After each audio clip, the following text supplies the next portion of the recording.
What's the head?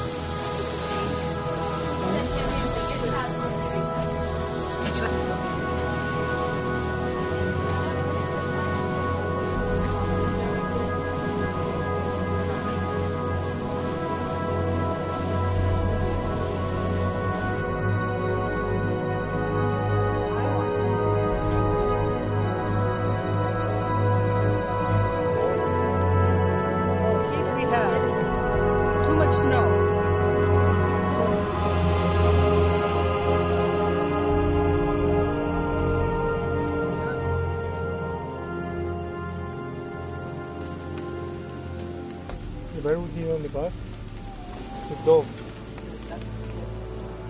Folks, we're on this tram. It's stopped. We don't know why. M-O-U-R-N-I-N-G. We're thinking maybe there's some Sandinistan rebels up ahead. But it's morning.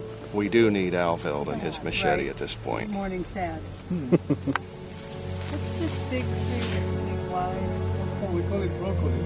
Broccoli? Broccoli trees? Look at all the bromeliads and orchids. Are there orchids up in there? Yeah, those are orchids up in there. Look at these here. They just cover every square inch of the big old. Exception to this family, which is an endemic species found on Coco Island, far away from mainland. But all the other species will have the same vine pattern, such as a leaf within a leaf. And it's one of the few families in this forest that have no toxic compounds. Really? So the berries are edible. Yes. Say the name again. Melastomataceae. Melastomataceae? Yes. Before it was Melastomaceae, but the taxonomy is changing to a more complex. And also the green macaw.